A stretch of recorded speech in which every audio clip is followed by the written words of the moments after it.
금년에 우리 교회는 종교개혁 500주년을 맞으면서 개혁이 한 번으로 끝나는 것이 아니라 계속 개혁되는 교회, 그리고 계속 개혁되는 신앙, 그리고 계속 개혁되는 생활이 되기를 바라는 마음으로 그렇게 목표를 정해놓고 달려오고 있습니다. 이것을 위해서는 가장 먼저 우리의 근본인 이 마음이 새롭게 변화되어야 하겠기에 지난 석 달에 걸쳐서 우리 안에 자리 잡고 있는 여러 가지 부정적인 감정들을 들춰보면서 이것들을 어떻게 바꿔나가야 할 것인가를 살펴왔습니다. 예를 들면 두려움, 위기감, 위축감, 열등감, 부족감, 그리고 죄책감, 원망감, 나태함, 안일함, 그리고 흔들림. 지난 주일에는 불평, 불만에 대해서 우리가 함께 말씀을 나누었죠.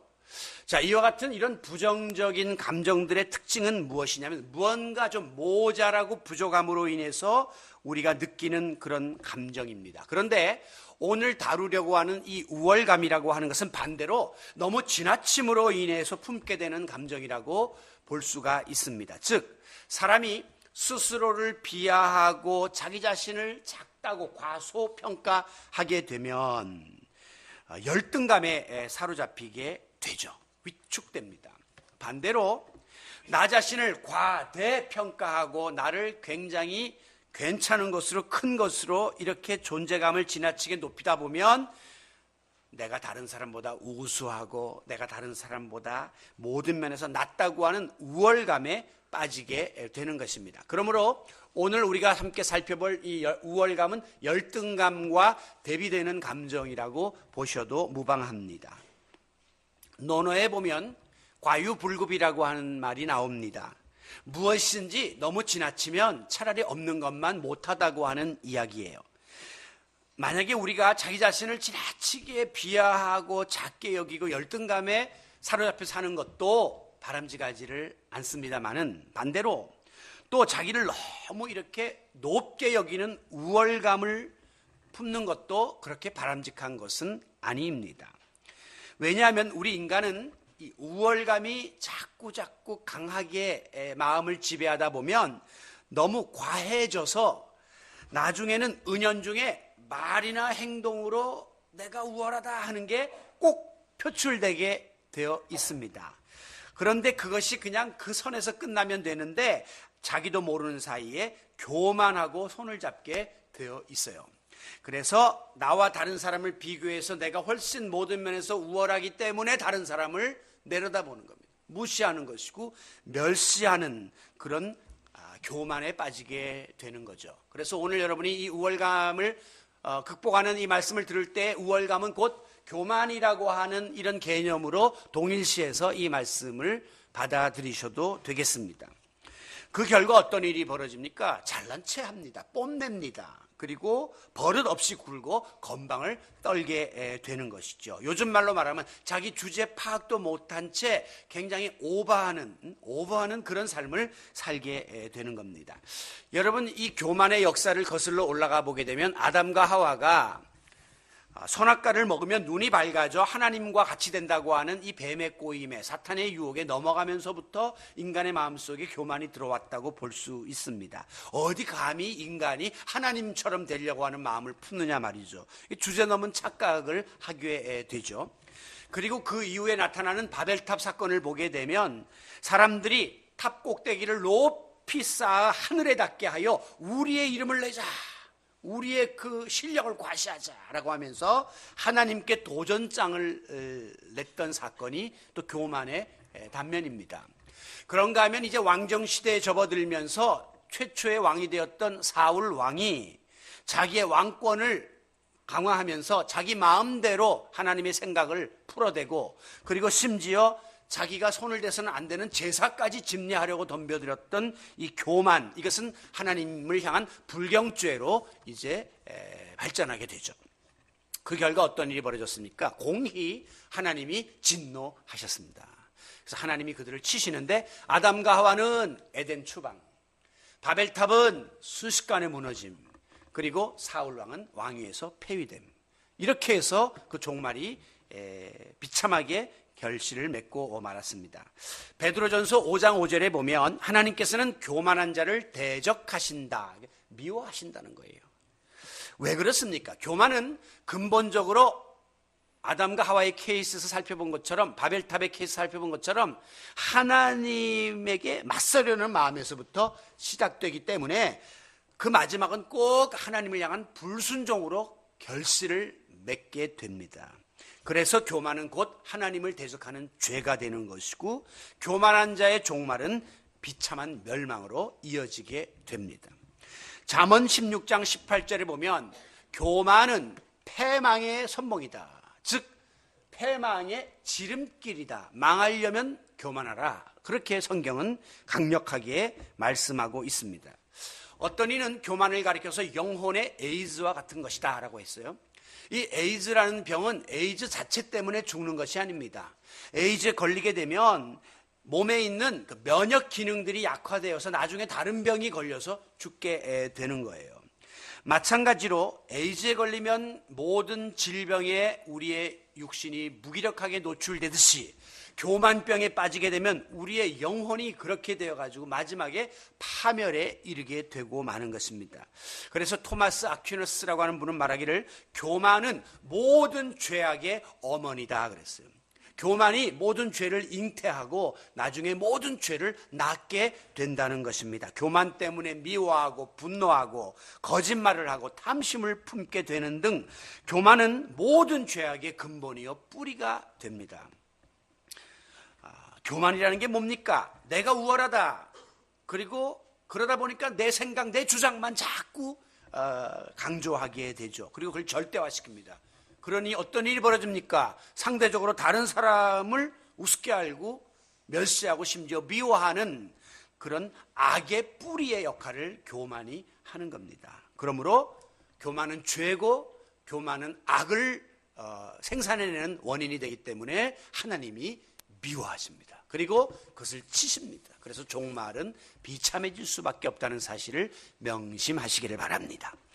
자, 그럼에도 불구하고 어리석은 우리 인간들은 이 교만의 돌뿌리에 걸려서 실족하는 일들이 얼마나 많이 일어나는지 모릅니다. 왜 그렇습니까? 교만이 분명히 이렇게 죄의 근원이 된다는 사실을 알면서도 자꾸 우리가 교만에 빠지거든요. 그 이유 중에 하나는 우리 인간의 마음속에는 은연중에 나를 드러내고 싶어하는 마음이 있고 내가 높아지고 싶어하는 그런 본능이, 욕망이 우리 마음속에 자리 잡고 있기 때문입니다. 그래서 이 어거스틴은 교만은 인간이 빠지기 가장 쉬운 죄임과 동시에 인간이 극복하기 가장 어려운 죄다. 아주 묘한 죄입니다. 저지르기도 쉽고 벗어나기도 힘든 죄가 바로 교만이라고 하는 거죠. 세상 사람들이 다 자기 잘난 맛에 산다 하는 말이 있잖아요. 그러니까 우리들은 알게 모르게 다 나름의 그 우월감과 교만을 지니고 지금 살고 있다고 하는 것입니다. 자, 그러면 어떻게 이렇게 우리가 지나친 우월감에서부터 비롯된 교만의 유혹을 극복하고 그리함으로 인하여 우리에게 다가올 파멸의 굴레에서 벗어날 수 있을까? 이게 큰 고민거리인데 그 대답을 예수님은 정확하게 우리들에게 주셨고 본인이 직접 그의 삶을 통해서 우리들에게 가르쳐 주십니다. 예수님은 하나님의 아들임에도 불구하고 높고 귀한 하늘 보좌를 버리고 낮고 천한 인간의 몸을 입고 세상으로 내려오셨습니다. 주님은 모든 것들, 교만의 요소들을 내려놓고 낮아지셨죠. 그리고 이 땅에 사시는 동안에도 주로 있는 자, 가진 자, 배운 자, 권력자들과 함께하지 아니하시고 오히려 낮은 자리에서 그리고 예수님은 삶의 겸손을 또 섬김을 실천하셨습니다. 그래서 오늘 본문 28절에 보면 인자가 온 것은, 예수님이 온 목적은 섬김을 받으려고 내가 온 것이 아니라 도리어 내가 섬기려고 왔다라고 말씀하셨고 내 목숨을 많은 사람들의 대속물로 내어주려고 내가 왔다 이렇게 밝히고 계십니다. 여러분, 이 말씀을 하시게 된 배경을 우리가 오늘 본문을 통해서 살펴보면 20절 세베대의 두 아들, 그게 바로 야고보와 요한 형제입니다. 이 두 아들을 데리고 그 어머니가 예수님에게 나와서 청탁을 합니다. 21절에 보면 내 이 두 아들이 주님의 나라에서 하나는 오른편에 하나는 왼편에 앉게끔 명하여 주시옵소서. 오늘로 말하면 높은 직책에 앉을 수 있도록 우리 두 아들을 세워달라고 예수님에게 인사청탁을 하게 된 거죠. 이게 이제 최초의 성경에 나타난 치맛바람입니다. 그런데 이제 그 이유가 뭡니까? 그것은 이제 그 두 아들이 남보다 우월하니까 하나님 이 아들들을 좀 예수님 좀 높이 들어서 좀 써주세요라고 어머니가 바란 것처럼 이렇게 오늘 본문은 어머니가 청탁을 했다가 나오지만 이제 저쪽에 다른 복음서에 가서 마가복음 10장에 보면 거기는 어머니가 빠지고 야고보와 요한이 직접 청혼을 하는 것을 볼 수 있습니다. 그리고 오늘 이 본문에도 두 아들을 데리고 갔다는 것은 그 제자들이 같이 그 자리에 간 거예요. 그 내심을 가만히 읽어보면 자기들 입으로는 감히 제자들이 예수님께 그런 부탁을 하기가 쑥스럽고 어색하니까 이제 어머니를 통해서 이렇게 좀 말씀해 주세요.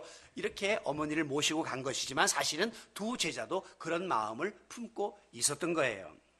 오늘 본문 24절에 보면 이 같은 소식이 다른 나머지 10 제자들의 귀에 들리자 10 제자들이 그 두 형제를 향해서 분을 냈다. 화를 내고 이제 그들 사이에 갈등이 이제 일어나게 되었습니다. 결국 예수님의 제자들끼리 누가 더 높냐, 누가 더 높은 자리에 앉느냐라고 하는 자리 다툼이 벌어지게 된 것이죠. 여러분, 이 평소에도 12 제자들 사이에는 암암리에 이와 같은 주도권 경쟁이 있었습니다. 인간은 두 사람 이상만 모이면 항상 그 사이에는 누가 더 우월한가라고 하는 비교가 생기기 시작하고 주도권 다툼이 생기게 된단 말이죠. 우리가 어떤 모임을 하든지 딱 두 사람 이상만 모으면 그 다음에 누가 장이냐, 그 이야기부터 장 뽑자, 그렇게 나와요. 그래서 그 사람이 이것을 주도해 나가도록 이렇게 맡기는 이유가 바로 인간의 마음속에 그런 우월의식 그리고 교만이 있기 때문이죠. 수제자 베드로가 예수님이 내가 이제 곧 십자가에 죽을 것이다 라고 이렇게 예언하시자 대뜸 뭐라고 말했습니까? 이 다른 제자들은 다 주님을 버릴지라도 나는 결단코 그리고 심지어 죽을지언정 주님을 버리지 않겠나이다, 그렇게 이야기했습니다. 베드로가 참 고약한 이야기를 한 거예요. 그냥 너희들이 다 나를 버릴 것이다 그러면 주님 그럴 수가 없습니다. 저는 자기 이야기만 하면 돼요. 그런데 뭐라고 합니까? 다른 제자들 10명은 그럴 수 있어요. 11명은 저것들은 다 버릴 수 있지만 나는 달라요. 나는 우월해요. 나는 신앙이 저들하고 비교가 안 돼요. 그렇기 때문에 나는 그럴 수가 없습니다. 이렇게 이야기. 베드로가 셈이 많아요. 나중에 사도 요한이가 예수님의 사랑을 많이 받았거든요. 그래서 예수님 품에 이렇게 안겨있는 것을 보고 속이 상했어요. 그래서 나중에 예수님에게 물어봐요. 저 요한이는 나중에 어떻게 됩니까? 라이벌 의식이 있었던 거죠. 예수님이 그게 무슨 상관이냐? 너는 나를 따르라. 자기 신앙 고백하면 되는데 우린 자꾸 다른 사람하고 비교를 해갖고 내가 더 우월하다는 것을 통해서 쾌감을 느끼고 그리고 상대적으로 그 사람을 무시하려고 하는 그런 시도들이 우리 마음속에 있음을 보여주는 것이죠. 특별히 저는 이 말씀을 볼 때마다 이해하기 힘든 부분이 뭐 그럴 수 있어요. 사람이니까 뭐 서로 누가 높냐 이런 이야기 할 수도 있지만 지금 이 본문이 기록된 사건의 맥락을 앞뒤로 살피게 되면 지금 이런 이야기, 이런 다툼을 할 상황이 아니었습니다. 왜냐하면 앞에 17절 이하에 보면 이게 어디서 나온 말씀이냐 보니까 예수님이 마지막에 죽음을 앞두고 예루살렘 성으로 들어가세요. 그러면서 제자들에게 당신이 당하게 될 고난과 죽음에 대해서 언급을 하신 직후에 바로 오늘 본문 말씀이 이어지는데 지금 누가 높냐, 누구를 높여달라 이런 거 말할 상황이 아니란 말이에요. 지금 예수님 죽으러 가신다니까요. 지금 십자가를 앞두고 예수님이 매우 무거운 마음으로 그 말씀을 분명히 밝혔음에도 불구하고 제자들은 지금 마음이 딴 데가 있는 것입니다. 그래서 제자들은 예수님은 당신의 예루살렘 행이 대속의 죽음을 위한 길이라는 것을 알았는데, 제자들은 이제 예수님이 막 호산나 호산나 난리가 나고 사람들이 반응하니까 이제 저기 들어가면 예수님이 정치적 메시아로 권력을 잡을 줄로 착각했고, 그럴 때 자기들이 오른쪽 왼쪽에 앉아서 좌의정 우의정을 하면서 이것을 휘두를 것으로 이렇게 기대를 했던 것이죠. 여러분, 이게 소위 말하면 동상이몽입니다. 동상이몽은 영어로 말하면 the same bed but different dreams. 같은 침대지만 꿈은 다르게 꾸고 있다. 이건 제가 만든 억지 영어입니다. 동상이몽, same bed, 같은 침대에 있는데 부부가 꿈을 따로 꿔요. 딴 생각을 하고 있다는 것입니다. 오늘 이 같은 제자들의 모습은 많이 드러나요. 그래서 저는 그때마다 이 제자들이 참 어떻게 이럴 수가 있나, 그런 생각을 처음에는 많이 했는데, 점점 이 말씀들을 계속 묵상할 때마다 그 모습 속에 제 얼굴이 항상 보이는 거예요. 베드로 얼굴에 제 얼굴이 대입되고, 요한과 이 야고보 얼굴에도 제 얼굴이 들어오는 것을 보게 됩니다. 그게 사실 은혜죠. 왜냐하면 여기서 지금 주님이 가르쳐 주시는 방향과 완전히 다른 생각을 하면서 신앙생활을 하는 경우가 우리 가운데 상당히 많기 때문입니다. 오늘 목회자들 중에 예수님이 가르쳐 주신 목자의 심정이 아닌 마음으로, 그릇된 마음으로 목회를 하는 사람도 꽤 많다고 하는 겁니다. 제가 이번에 직업 선호도의 만족도가 나온 걸 보고 깜짝 놀랐는데, 1위가 판사고 2위가 도선사예요. 그래서 도선사가 굉장히 지금 그 관심을 받게 되었습니다. 우리 천장로님 그 사위가 선장 이제 이번에 될 텐데, 그 도선사보다 위지만 도선사가 굉장히 이제 그 길을 안내하는 그런 역할을 한다고 하는데, 그 다음에 3위가 누군가 했더니 목사요. 그래서 사람들이 깜짝 놀랐습니다. 아니, 목사가 어떻게 직업 만족도가 3위? 직업 만족도라는 거는 수입도 괜찮고 지위도 괜찮고 전망도 있고 이런 건데 3위인가? 이게 화제가 됐습니다. 그래서 목사님들끼리 우리가 카톡을 했습니다. 이번에 목사가 3위로 나왔답니다. 그랬더니 목사님들이 대부분 뭐라 하면, 그건 보나마나 큰 교회 목사님들을 상대로 앙케이트를 냈겠죠. 어떻게 이 길이 만족스럽냐, 힘들냐. 그런데 목사님들은 이제 그래도 그렇지 않은 척하는 그런 성향이 있기 때문에 나는 사명으로 하니까 난 만족한다, 이렇게 반응을 했겠죠. 전도사님들이 48인가 나왔고요. 신부님, 수녀님들은 훨씬 뒤에 70위로 떨어지고요. 스님들은 아예 나와 있지 않습니다. 그런데 이 목사들이 이 직업 만족도, 과거에 굉장히 6대1까지 우리 신대원이 올라간 적이 있는데, 그 이유 중에 하나가 이 길이 굉장히 보장된 길인 걸로 알고 있는 게 70까지 할 수 있고, 그 다음에 또 다 교회에서 목사들 생활 책임져 주고, 여러 가지 면에서 세상적으로 안정된 직업으로 착각하는 그런 경우들이 있었습니다. 이것은 동상이몽입니다. 이 길은 고난의 길, 이 길은 눈물의 길, 이 길은 죽음의 길일 수도 있다라고 생각하면 어디 거기를 함부로 내가 따라가겠다고 나설 수가 있겠습니까? 근데 제자들은 딴 생각하고 있었습니다. 오늘 내가 만에 하나라도 이렇게 주님의 가르침과 다른 생각하고 있지 않나, 또 주님의 마음과는 180도 다른 꿈을 내가 꾸고 있지 않나, 날마다 우리 그리스도인들은 우리의 신앙을 돌아볼 수 있어야 하겠습니다. 예수님은 이와 같은 제자들을 향해서 27절에 아주 책망하듯이 충격적인 말씀을 하십니다. 뭐라고 했습니까? 너희 중에 누구든지 으뜸이 되고자 하는 자는, 그래, 오른쪽 왼쪽에 앉고 싶냐? 그러면 종이 되어라. 저 밑으로 내려가라. 그렇게 말씀을 했습니다. 여러분, 이 말씀은 서로 상대방에 대해서 누가 높냐, 누가 더 우월하냐라고 하는 도토리 키재기를 하고 있던 이 제자들에게 굉장히 큰 충격이었어요. 그들은 우두머리에 앉고 싶어 했는데 예수님은 끄트머리로 내려가라고 말씀을 했기 때문입니다. 이 시간에 우리가 계속해서 우리의 마음을 지배하는 여러 가지 우월감과 그리고 교만의 유혹에서 벗어나기 위해서는 어떻게 해야 할 것인가? 저는 역으로 한번 생각해 보자는 거죠. 역으로 생각하면 교만의 반대는 겸손입니다. 그리고 겸손과 연결되는 섬김의 삶을 통해서 우리가 이 남은 사순절 기간 동안에 예수님의 마음을 배우고 그 같은 마음을 품고 우리의 마음을 새롭게 하면서 달려가기를 원합니다. 그러므로 우리가 교만에서 벗어나기 위해서는 정반대의 개념인 겸손의 마음을 우리가 소유하는 일이 중요합니다. 겸손은 곧 예수님의 마음이에요. 빌립보 2장에 보면 너희 안에 이 마음을 품으라 곧 그리스도 예수의 마음이니 했는데 예수님 마음이 무엇인가 라고 설명을 하는데 그는 근본 하나님의 본체이시나 하나님과 동등됨을 취할 것으로 여기지 아니하시고 자기를 비웠다는 것은 다 내려놨다는 거예요. 그리고 종의 형체를 가지고 사람과 같이 되셨다. 하나님의 아들이 종처럼 인간의 몸을 입고 이 땅에 오셨다는 것이죠. 그리고 사람의 모양으로 나타나사 자기를 낮추시고 죽기까지 복종하셨으니 곧 십자가에 죽으심이라 이렇게 밝히고 있습니다. 하나님의 아들이 인간의 몸을 입고 세상에 오셨다. 세상에 이것보다 더 큰 겸손이 어디 있습니까?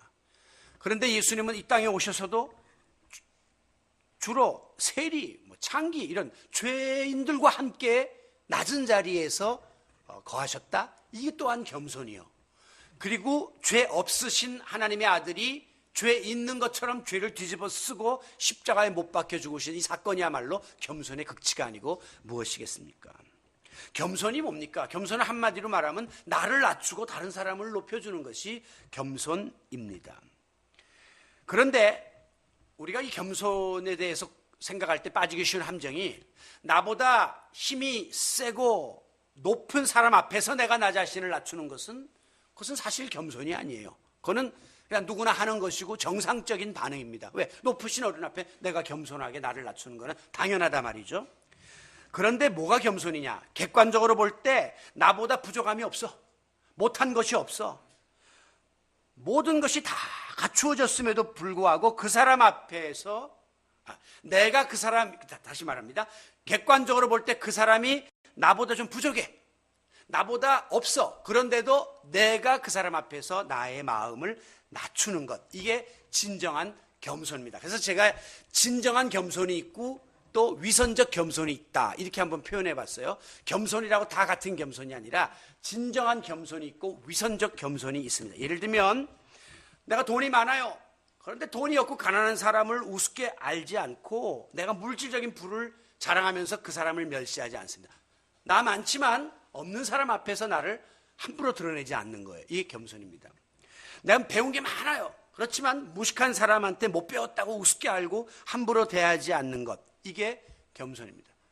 또 겸손은 내가 사회적 지위가 높아요. 그런데도 불구하고 신분이 낮은 사람 앞에서도 그 사람을 존중해 줄 줄 아는 것이 바로 겸손입니다. 가졌지만 상대를 배려하고 존중하는 자세가 바로 겸손입니다. 이게 바로 진정한 겸손이에요. 거기에 무슨 계산이 없고 따짐이 없이 순수한 마음으로 상대를 대하는 것입니다. 그런데 반대로 내가 어떤 대가를 기대하고 보상을 계산하면서 겉으로만 겸손한 척하는 거, 억지로만 낮아지는 척하는 거, 이게 바로 위선적 겸손이고 그건 거짓 겸손입니다. 이게 주로 우리 교인들 사이에 이런 게 많고 목사들 사이에 이런 게 많습니다. 우리 신앙생활하는 사람들이 배우기는 배웠기 때문에 겸손해야 하긴 하겠는데 진심 어린 겸손이 아니라 내가 그냥 그렇게 해야 내 직분상 또 교회에서 내가 여러 가지 상황상 모든 걸 따지면서 그 사람 앞에서 겸손한 척 하는 것이죠. 그래 이게 바로 위선자들이 신앙인들 중에 많은 이유가 바로 그겁니다. 속으로는 다 자기가 우월하다고 생각하고 상대방을 우습게 알면서 겉으로는 제가 부족합니다. 예, 제가 뭐 가진 게 제가 뭐 이러면서 굽실굽실하는 이런 위선적인 겸손은 순수하지 못한 조건을 걸고 계산을 하는, 그래야 내가 다음에 또 교회 다음 직책으로 올라갈 수 있고 내가 겸손한 표현을 해야 이것으로 인정받을 수 있다고 하는 이런 마음들이 거기에 섞이면 이것은 거짓 위선 겸손이 되는 거죠. 마찬가지입니다. 우리가 우월감이라고 하는 것도 내가 모든 면에서 자격을 갖췄어요. 능력이 있어요. 객관적인 우월성을 다른 사람들도 인정해줘요. 여러분, 내가 노래를 잘합니다. 그거 사람들이 다 인정을 해줍니다. 우월한 부분이 분명히 있다는 거죠. 그거를 무시하라는 게 아니에요. 내가 사업 수완이 좋습니다. 그래서 사업이 성공했습니다. 내가 분명히 사업을 할 때마다 손만 대면 망하는 사람보다 내가 우월한 능력이 있는 것이 맞아요. 그런데 문제는 그 같은 우월감으로 인해서 상대적으로 나보다 못한 사람을 자꾸 무시하고 업신여기는 데까지 가서는 안 된다는 거예요. 노래 잘하는 건 좋은데 음치라고 저 사람을 우습게 알아서는 안 된다는 거죠. 사업 잘하는 건 좋은데 저 사람은 손대면 망한다고, 무능하다고 여겨서는 안 된다고 하는 것입니다. 그러므로 오늘 이 말씀은 여러분에게 주어진 우수한 부분에 대해서 아예 우월감을 갖지 말라, 이 말이 아니에요. 우월감은 있을 수 있습니다. 그것은 또 여러분에게 주어진 장점이고 또 감사거리예요. 그러나 그것이 너무 지나쳐서 혹시라도 다른 사람들과 하나님과의 관계에서 교만에 빠지지 않도록 조심하라 하는 말씀으로 여러분들이 초점을 맞추어서 받아들이시는 것이 옳습니다. 자, 그렇다면 외형적으로 객관적으로 내가 못한 것이 없고 부족한 것이 없음에도 불구하고 어떻게 우리가 우월감에 빠지거나 교만치 않고 겸손한 마음을 지닐 수가 있을까요? 이 인간의 힘으로 어려운 것입니다. 그래서 예수님의 마음을 본받으라, 예수님의 삶을 품으라, 이렇게 우리들에게 성경은 말씀하고 있는 것입니다. 겸손은 내 의지로, 내 체질로, 내 스타일로는 안 됩니다. 원체 나서길 좋아하고 원체 높은 자리를 좋아하고 원체 잘난 척을 하는 사람이 어떻게 이게 평생 동안 다스려질 수가 있겠습니까? 그런데 주 안에서, 그리고 주님이 주시는 그 가르침 안에서 내 마음을 다스릴 수가 있게 되는 것이죠. 그래서 예수의 마음을 품으라, 그 말은 주님 안에서 예수님으로 인해서 성령의 감동으로 이런 일들이 가능하다고 하는 것을 우리들에게 보여주고 있습니다. 그렇습니다. 겸손은 하늘나라에 속한 성품이요, 교만은 땅에 속한 성품입니다. 겸손은 위에서부터 아래로 내려오려고 하는 선한 의지임에 반해서 교만은 아래에서 위로 자꾸 치고 올라가려고 하는 악한 충동입니다. 그래서 앙드레 지드는 말하기를 겸손은 천국의 문을 여는 열쇠고 교만은 지옥의 문을 여는 열쇠다. 겸손할수록 하늘 보화를, 하늘의 은혜를 힘입게 되고 교만할수록 점점 자기 무덤을 파게 된다고 말하고 있는 것이죠. 아무쪼록 육신을 입고 이 땅에 오셔서 낮아짐의 본을 보여주셨던 예수님의 마음, 그 마음, 그분을 우리가 품음으로 그 안에서 그분으로 인하여 지나친 우월감과 교만의 유혹을 물리치고 늘 겸허한 마음자세로 살아가는 우리 모든 성도 여러분이 되시기를 바랍니다. 또 한 가지 우리가 살펴볼 것이 바로 이 우리가 교만에서 벗어나기 위해서는 필히 이 겸손을 마음으로만 품고 있으면 안 되고 섬김으로 실천해야 한다고 하는 것이에요. 굉장히 중요해요. 제가 지난번에 불평, 불만에 대해서 이야기하면서 불평과 불만은 이것은 단짝이다 그랬어요. 붙어 다니는 친구다. 그 다음에 감사와 기쁨도 이거 붙어 다니는 친구다 그랬어요. 그렇다면 겸손과 함께 단짝을 이루는 친구는 바로 섬김입니다. 이 둘은 항상 따라붙게 되어 있습니다. 예수님이 지니신 겸손의 마음은 곧 다른 사람을 섬기는 행위로 나타났기 때문입니다. 26절, 너희 중에 누구든지 크고자 하는 자는 너희를 섬기는 자가 되고 그랬죠. 그 다음에 또 28절, 예수님은 섬김을 받으려고 온 것이 아니라 섬기려고 왔고 또 내 몸을 다른 사람의 대속물로 주려고 왔다. 섬기려고 하고 주려고 왔다. 섬김이라는 것은 영어에서 serving, 주는 것은 giving. 우리 드림의 교회의 목표입니다. 우리가 드림, 섬김, 나눔인데 우리 교회는 바로 이런 삶을 살고 싶어하는 목회적 지향점을 갖고 있는 교회예요. 그래서 어떻게 살아도 예수님이 우리에게 가르쳐주신 대로 섬김을 받으려는 게 아니라 먼저 섬기고 다른 사람에게 뭘 얻으려고 하는 게 아니라 먼저 주는 이런 귀한 삶의 모습을 우리가 이제 배워야 할 것이에요. 왜? 예수님이 이렇게 하기 위해서 오셨다고 말씀했기 때문에 우리는 이러한 삶을 따라가는 것이 마땅한 것입니다. 제자들 사이에 한바탕 전쟁이 벌어졌습니다. 누가 더 높냐? 아니 어떻게 네가 그런 소리를 할 수 있어? 뭐 지금 난리가 났습니다. 한바탕 싸움이 벌어지는 모습을 예수님은 한심한 마음으로 물끄러미 쳐다보셨겠죠.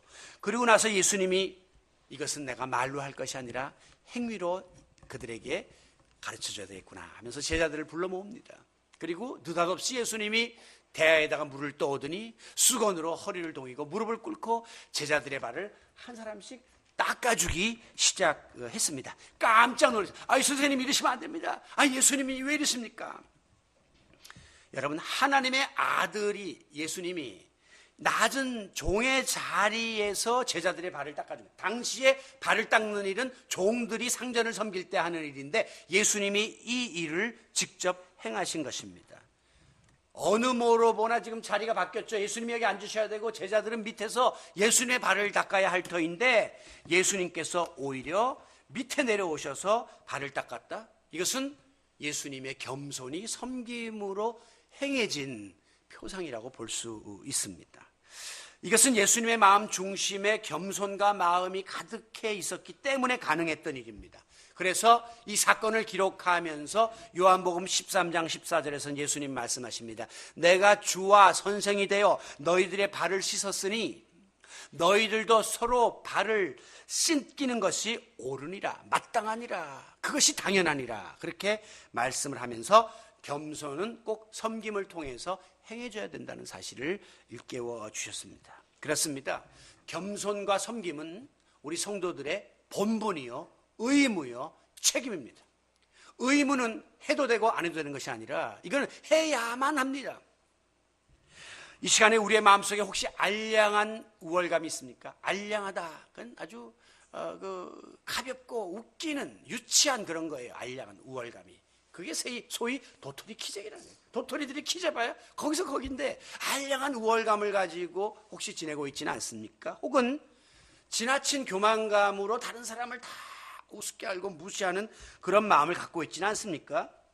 오늘 우리는 주님이 가르쳐 주신 겸손의 마음을 품고 주님이 실천해 보이신 섬김의 자세를 회복해야 합니다. 그리할 때 우리 교회 공동체 안에 또 우리 한국 교회 안에 고질적으로 자리 잡고 있는 다툼, 시기, 질투, 분쟁 이런 것들이 사라지는 거예요. 저는 요즘에 우리나라의 정세를 보면서 우리나라 국민성에 대해서 어떤 때는 약간 회의를 품을 때가 있습니다. 나도 한국 사람이지만 내가 싫어. 왜 우리나라 사람은 저렇게 모이면 싸워. 건설적으로 그 다음 과정으로 가려고 하지 않고 끌어내려. 그리고 문제가 해결됐는데도 또 모여서 또 계속 그 또 다른 이슈를 가지고 끊임없는 싸움을 하고 있는 것이죠. 이게 우리나라 사람들이 갖고 있는 좋지 못한 속성 중에 하나입니다. 그렇기 때문에 한국 민족은 모래알 같은 민족이라고 외국 사람들이 이야기하는 거죠. 둘 이상 모이면 파가 형성돼요. 당이 형성돼요. 또 자기들끼리 또 거기서 또 계속 분열을 일삼고 있거든요. 근데 이것이 교회 안에도 그대로 들어왔습니다. 지금 우리 한국에 있는 장로교회만 100개가 넘습니다. 미국 같은 데는 그저 서너 개입니다. 대부분 그냥 진보적인 성향, 보수적인 성향, 중도적 성향 한 3개 정도 있는데 우리는 나누어서 100개가 대한예수교 장로교입니다. 이런 나라는 예수님 이 땅에 오신 이후로 역사상 없는 겁니다. 얼마나 분열을 좋아하는지 몰라요. 그나마도 큰 교회 안에도 계속해서 지역적으로 만나고 학연, 혈연 해가지고 계속적인 분파가 일어나고 있는 게 우리 한국 교회예요. 여러분, 이 모든 것이 왜 이런 일이 벌어집니까? 우월감과 교만 때문입니다. 나는 너와 다르다. 내가 또 뛰어나다 하는 그 생각 때문에 끊임없는 가지치기를 하게 되는 거거든요. 오늘 바로 주님의 겸손을 배우고 주님의 섬김을 배우면 오늘 우리는 이 같은 모든 부정적인 행태들을 몰아내고 그 안에 주님 주시는 사랑, 주님 주시는 평강, 그리고 서로를 품는 이해로 가득 차게 될 줄로 믿습니다. 오늘 나를 내세우려고 하는 내가 왕노릇하는 이기주의가 그 어느 때보다도 팽배해 있는 이 시대 속에서 예수님을 따르는 성도들과 교회 안에 높은 자리에서 교만을 떨면서 인정받고 대접받으려는 자들이 많아서는 안 됩니다. 낮은 자리에서 봉사하고 섬기려는 자들이 많아져야 합니다. 오늘도 일부 예배 우리 장로님들이 다 오셨어요. 저는 우리 장로님들을 너무 감사하게 생각해요. 아마 웬만한 교회에 그렇게 일부 예배를 다 참석하시는 장로님들은 거의 없습니다. 근데 우리 다 오셔요. 일반 예배도 90% 참석입니다. 참 감사한데 우리 예배 끝나면 이제 여기서 우리가 티타임을 갖습니다. 그러면 바리스타 신이나 거기서 커피를 내립니다. 축축축. 장로님 한 분이 대한민국에 목사님이 이렇게 직접 커피를 내주신 교회가 몇 군데나 있을까요?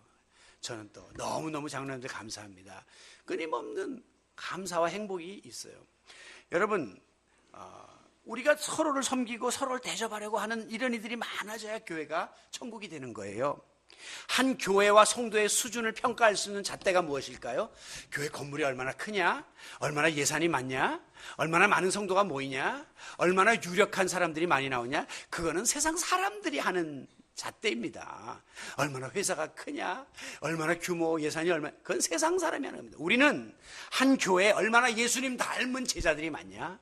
그래서 얼마나 섬기려는 사람이 많고 얼마나 봉사하는 사람이 많냐? 이게 교회의 생명이고 그것이 그 교회를 하나님 앞에서 평가받게 하는 잣대가 되는 것입니다.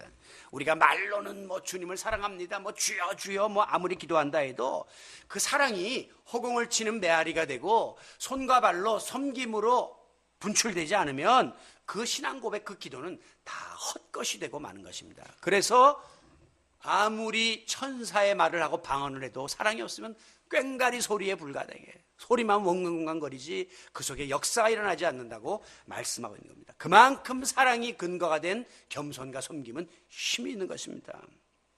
아무쪼록 우리 드림의 교회 공동체 안에 하나님이 미워하시는 교만은 발붙이지 못하도록 차단시키고, 우월감은 무슨 도토리 키재기 하고 다 제거해버리고, 예수 닮은 겸손, 예수님 닮은 섬김, 이것을 실천해 나가는, 그래서 드림 섬김 나눔의 사역이 실현되는 아름다운 공동체가 될 수 있기를 바랍니다. 오늘의 말씀을 마무리하죠. 왜 우리가 다른 사람보다 우월감을 품습니까? 왜 그것이 발전하여 교만한 자리에 빠지게 되는 것입니까? 한마디로 내가 당신보다 더 잘났으니까 나를 인정해 달라는 거예요. 나를 대접해 달라고 하는 보상 심리가 거기에 작용하고 있는 겁니다. 야고보와 요한의 어머니가 왜 굳이 나서서 두 아들을 하나는 오른편에 하나는 왼편에 앉게 해달라고 청탁을 했습니까? 그것은 우리 아들들이 다른 열제자보다 더 우월하다는 것을 인정받고 싶었고, 그 결과 높은 자리에 앉아서 그것으로 인해 주어지는 보상과 혜택을 누리고 싶었기 때문이에요. 그런데 이렇게 높은 자리에 앉아서 인정받고 대접받고 보상받고 혜택받고 싶었던 인간의 마음을 우리 예수님은 단칼에 날려버렸습니다.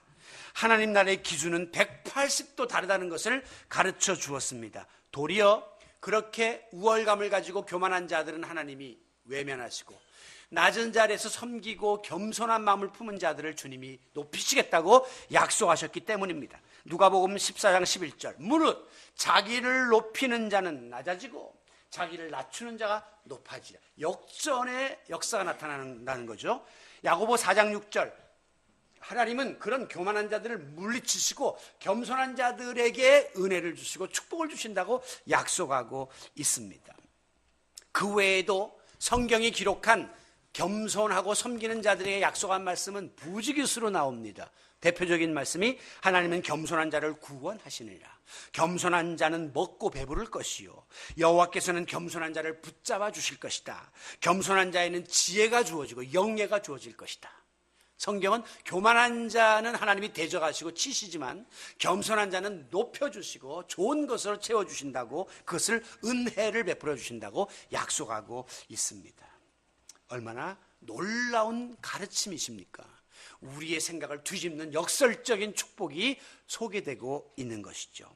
사랑하는 성도 여러분, 그런데 우리가 이렇게 우월감을 다스리고 교만한 마음을, 욕망을 다스리며 사는 것이 얼마나 어려운지 모릅니다. 왜? 본능이기 때문에. 그냥 내버려두면 자연스럽게 우리는 그렇게 자기 잘난 맛에 살려고 덤벼들기 때문이에요. 그래서 예수님은 마태복음 11장 29절에서 나는 마음이 온유하고 겸손하니 내 멍에를 메고 내게 배우라. 멍에, 소가 이렇게 멍에를 메면 싫고 무겁고 부담되고 고통스러운 겁니다. 오늘 우리가 이렇게 우월감을 다스리고 교만함을 다스리며 산다는 것이 상당히 고통스러운 것임을 우리들에게 보여주고 있는 거예요. 그래서 찬송가 212장에 보면 겸손히 주를 섬길 때 즐거운 일이 감사한 일이 많으나가 아니고 괴로운 일이 많으나. 나는 찬송가 가사 중에 이거 부를 때마다 아니 주를 섬기면 기쁜 일이 많고 감사한 일이 많아야지 괴로운 일이 많은 걸 어떻게. 그런데 딴 게 아니라 겸손히 섬기려고 그러면 괴롭다는 거예요. 겸손히 섬기려고 그러면 본능도 자제하고 욕망도 자제하고 다른 사람과의 관계도 바로 맺어가야 되니까 2번, 3번 생각해야 되고 괴로운 일이 많으나, 그런데 그 다음 가사가 소망을 줘요. 구주여 내게 힘주사 잘 감당하게 하소서. 나는 안 돼요. 내 힘으로 안 돼요. 내 기질로 안 돼요. 내 성격으로 안 돼요. 그런데 주님이 힘주시면, 주 안에서 예수의 마음 품으면 내가 이것을 감당할 수 있습니다. 오늘도 우리의 마음을 다스리는 일은 내 의지로 어렵습니다. 작심삼일입니다. 그러나 주님께 간구하고 성령이 우리의 마음을 다스리면 돌 같은 마음이 부서지고, 그리고 옥토가 되는 놀라운 일들이 벌어지는 것입니다. 그러므로 우리가 이 마음을 다스리는 일은 늘 하나님 앞에 영적으로 더 매어 달려야 할 일이고 영적인 성숙을 가져다 주는 길이라는 사실을 잊지 마시고, 오늘도 예수님의 마음을 본받아서 시도 때도 없이 주저넘게 자꾸 내 마음에서 불쑥불쑥 솟아오르는 이 지나친 우월감, 또 이런 교만감, 이런 것들을 다스리고 주님 닮은 겸손과 섬김의 삶을 실천해 나가는 신실한 주님의 제자들이 다 되시기를 제자들의 발까지 씻어주셨던 예수 그리스도의 이름으로 축원합니다.